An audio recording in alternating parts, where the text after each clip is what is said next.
whole of human history is full of secrets and mysteries.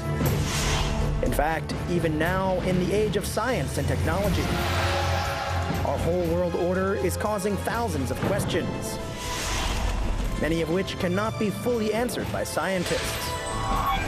Time Puzzle Crew tries to uncover some of those mysteries surrounding the mysterious places of Kazakhstan.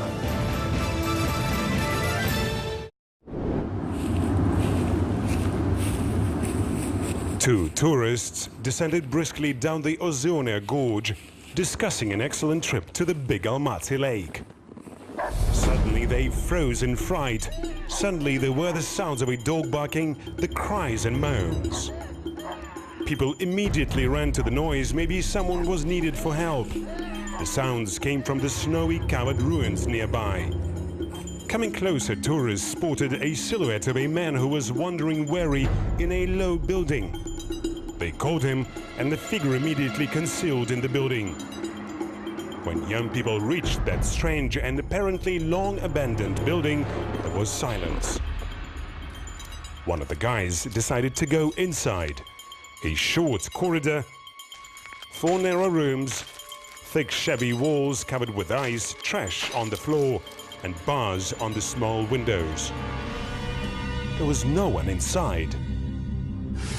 The tourists looked frightened and hurried to the door. Guys quickly and without smiles escaped from the wicked place. If they had looked back, they would have noticed the silhouette of a man standing near the ruins and looking after them.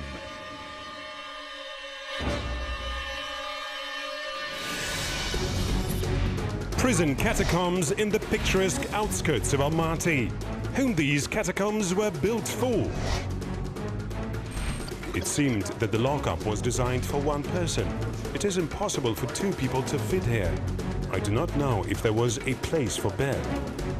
How Almaty boys made friends with Japanese prisoners. We used to bring them some bread and motioned, give some coins. That's all. And if he waves his head, that means that he doesn't have any money. Or he nods, which means, yes, I have. And we gave them bread, we threw bread, and they threw coins. What were internee Japanese doing in Almaty? It is an amazing building. It is different by its architecture from other buildings of the period. And it is also a monument protected by the state, a monument of architecture and culture.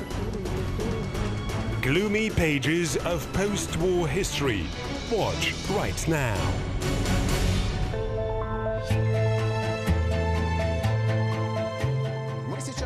We are now in the Ozernoye Gorge, which is located just left of the well-known gorge Alma Arasan. People often come here to relax, catch a breath of fresh air. I also often come here for barbecue. One day I hit upon that gloomy building. A long road goes through the mountain of Big Almaty Gorge.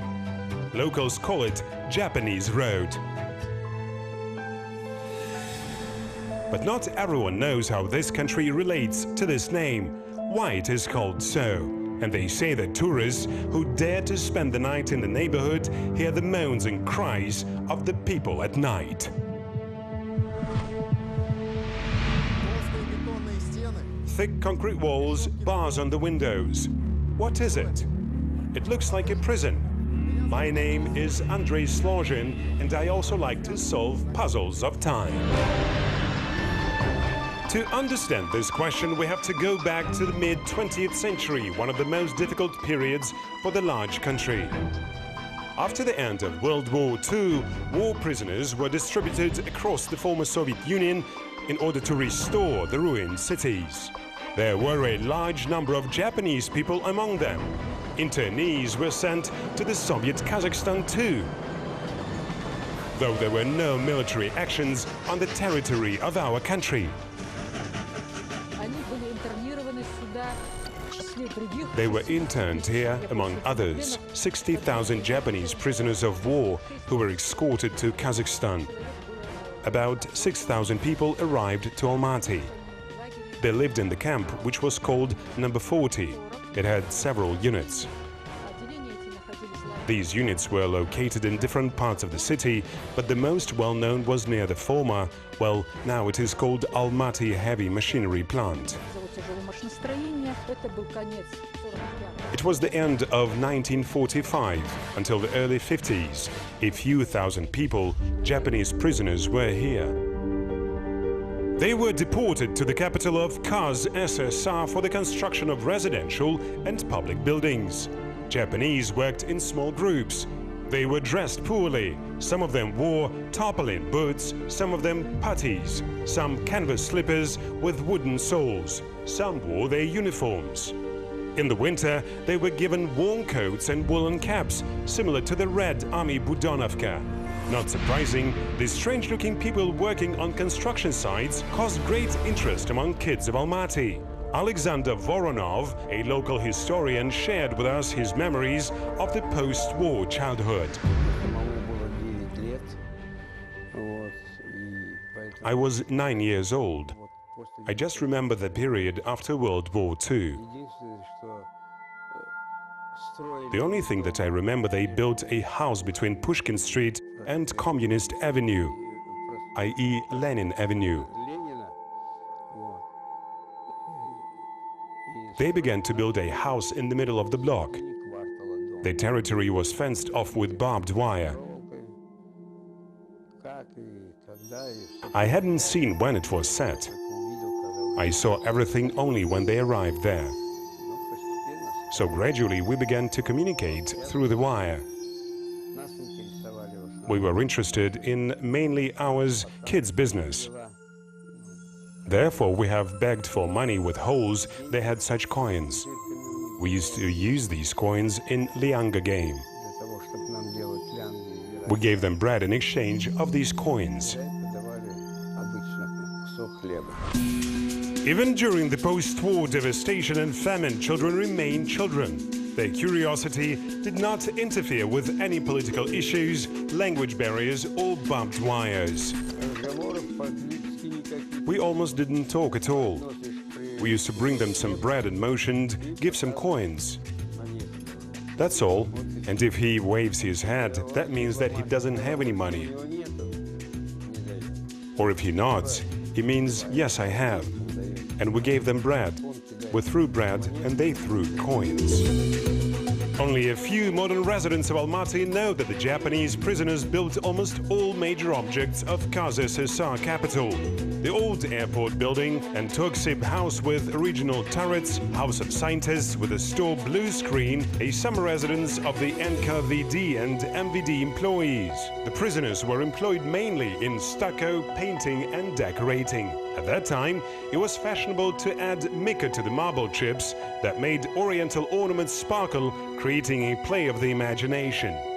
The Japanese worked with great zeal and genuine enthusiasm. When someone hurried them, the Japanese shouted in unison, "No need to hurry. Hurry, it is not necessary." Japanese internees also participated in the construction of the building of the Academy of Sciences, which is located in the square of streets Kurmangazi, Pushkin, Shevchenko and Konaev.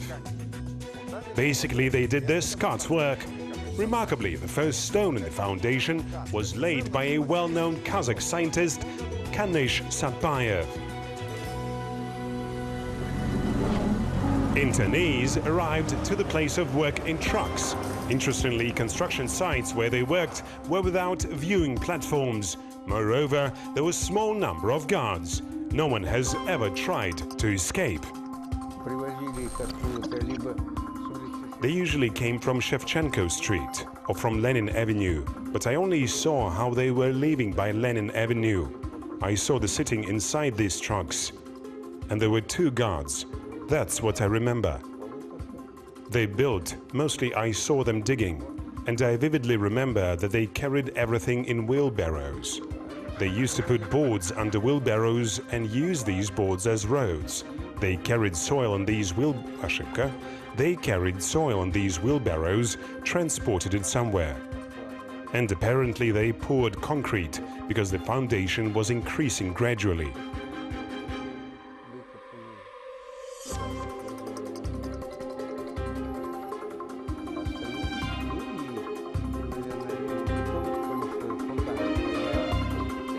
After the completion of the working day, the Japanese got in trucks and they were transported back to their camps. Like any camps, it was separated by a wall with barbed wire. Well, it wasn't true restricted area, but they were under control. They used to wear their own clothes, their military uniforms. Also, they loved Soviet sweatshirts because winters were cold and severe. I guess that it also was quite a harsh challenge for them. This pattern was initially a novelty for the locals. Later they got used to it and ceased to notice both guards and absurdly dressed Japanese. New buildings were built in the city each year.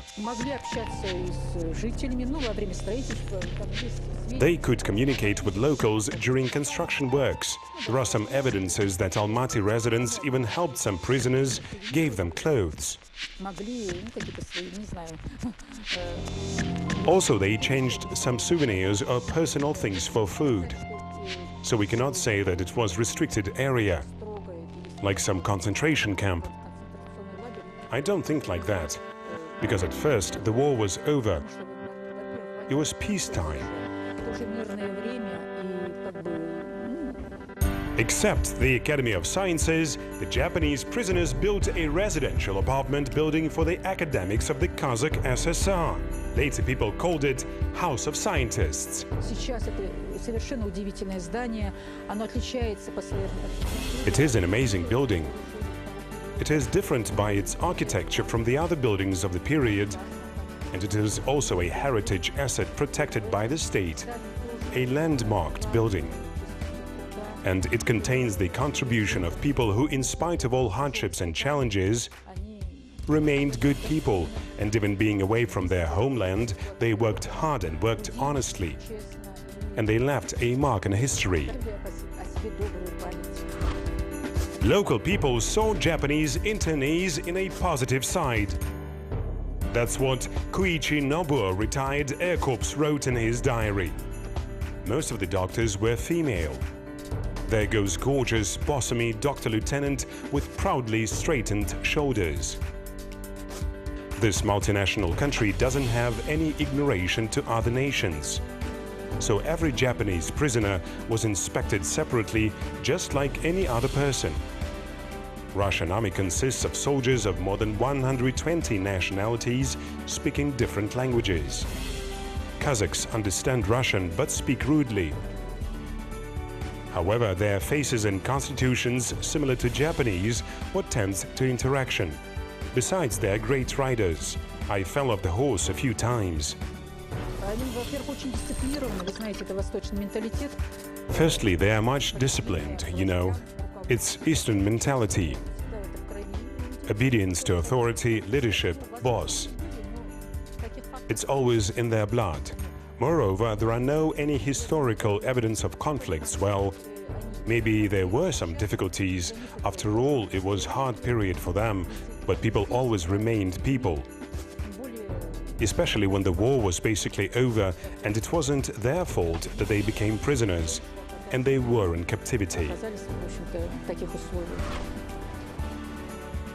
Sometimes archive documents keep interesting things like that one. In order to diversify food of Japanese prisoners of war, mushrooms and sorrel were added to menu.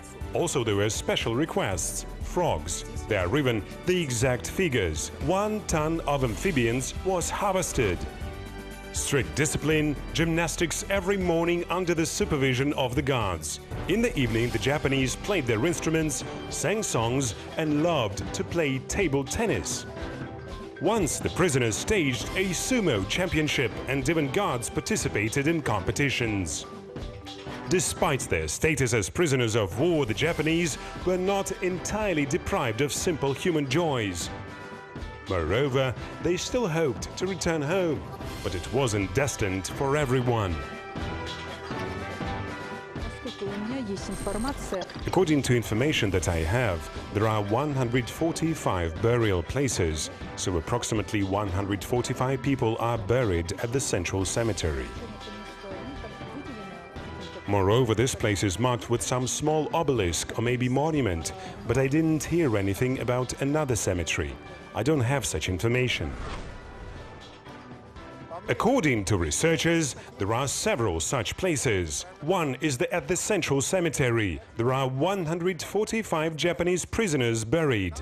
Second is the Staro-Ilinsk Highway. The nearest burial place is at the Central Cemetery. Let's go and see. Our government was engaged in the collection of the remains of the deceased. It was found that the Japanese were interned in the 1st, 2nd, 3rd, 5th, 6th and 7th parts of the camp number 40.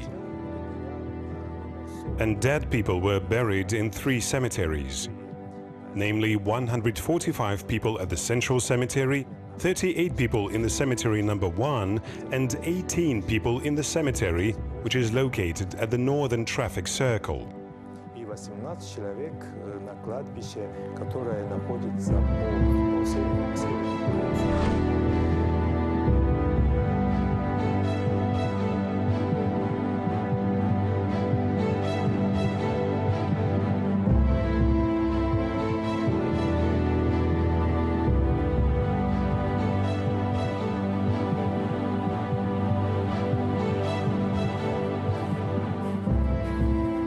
Cemetery of Japanese soldiers is under the tutelage of the International Non-Governmental Foundation. May the memory of soldiers live forever. I couldn't find the last resting place of 145 Japanese POWs at once. I had to wander around the Central Cemetery, and here I am.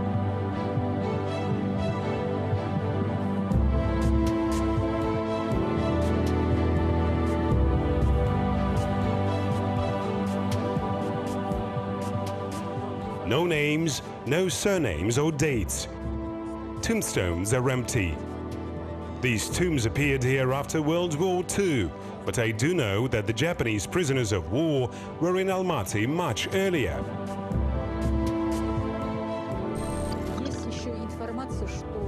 There is information that the first prisoners came here after battles on Khalkhin Gol. Have you heard about it? At the time it was the 39th, 38th. 39 years and several thousand prisoners of war, and Japanese too were in the city of Almaty. That time they also built here some objects. They are probably Almaty hydroelectric power station in the Alma-Rasan Valley, which was operated for a long time. Some houses in Almaty 1 and along the Ablai Khan Avenue, these 2-story brick houses. This is also the result of labor of these people. 1939, end of August, the river Khalkhin Gol, Mongolia. Bloody battle between the Imperial Japanese Army and the Soviet and Mongolian troops ended in the defeat of 23 Infantry Division, 6 separate Japanese Army. September the 15th, 1939, an agreement was signed between the Soviet Union, the Mongolian People's Republic and Japan on the cessation of hostilities at the river Khalkhin Gol, which entered into force on the following day. Thousands of prisoners were taken to the whole of the USSR. 3,000 of them arrived to Almaty.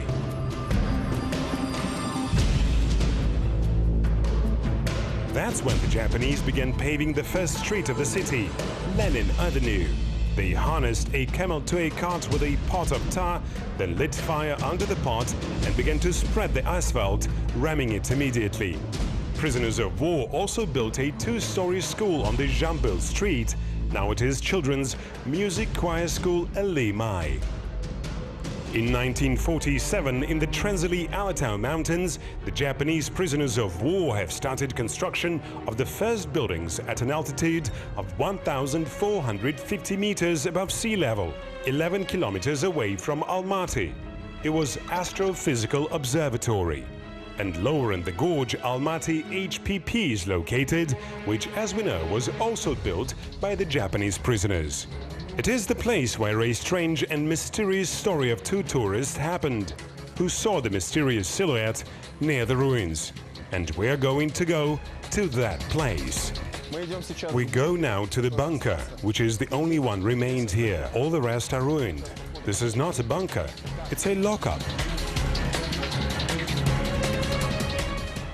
Sending Japanese prisoners to their homeland began in 1945. April 22nd, 1950, the Soviet Union officially announced the end of their repatriation. In the beginning, sick and exhausted people were sent, then the others.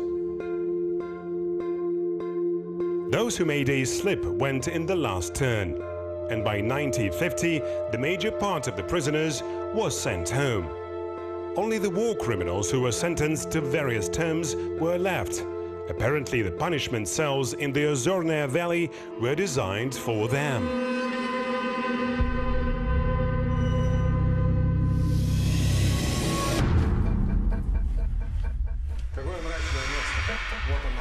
What a gloomy place.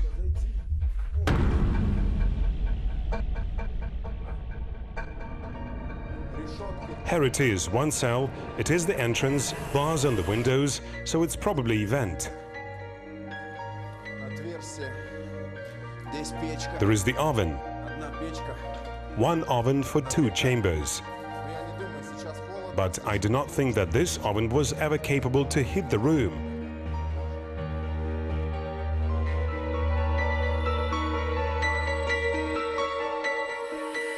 This cell is larger. When it was cold, they probably sat there like this and tried to warm up. I wonder how many people were here. 1, 2, 3. Let's see another cell. It seems that the lockup was designed for 1 person. It is impossible for 2 people to fit here. I do not know if there was ever a place for bed. Look at the bars. I don't know how deeply they entrained here, but they are bonded very firmly here. It is unknown how many prisoners were in the walls of the terrible bunker and who have died in these cold, narrow chambers. But most of the Japanese soldiers got a long-awaited freedom.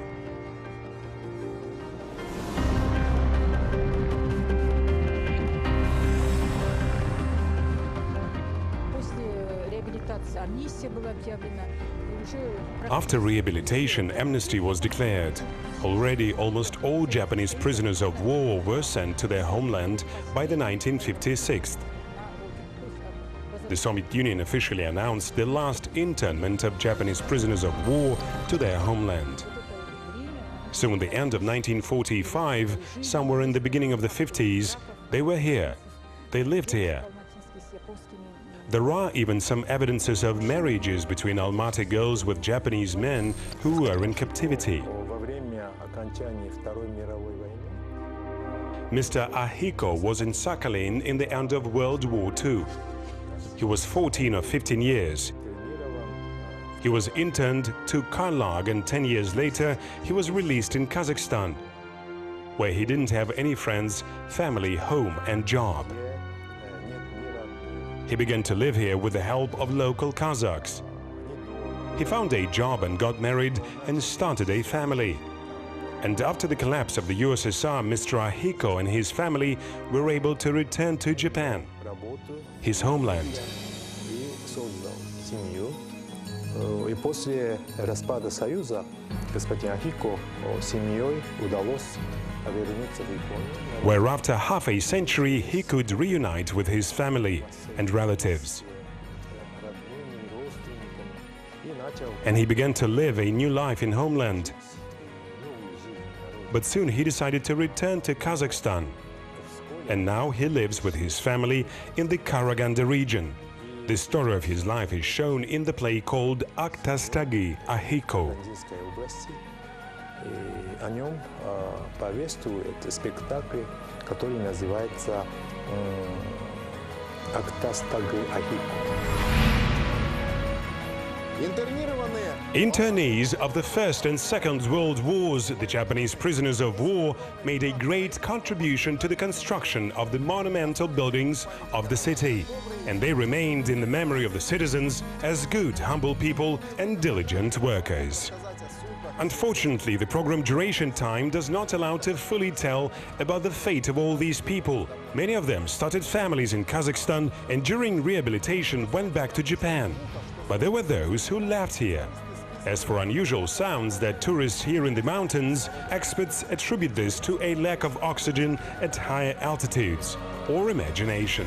My name is Andrei Slozhin, and it was The Time Puzzle.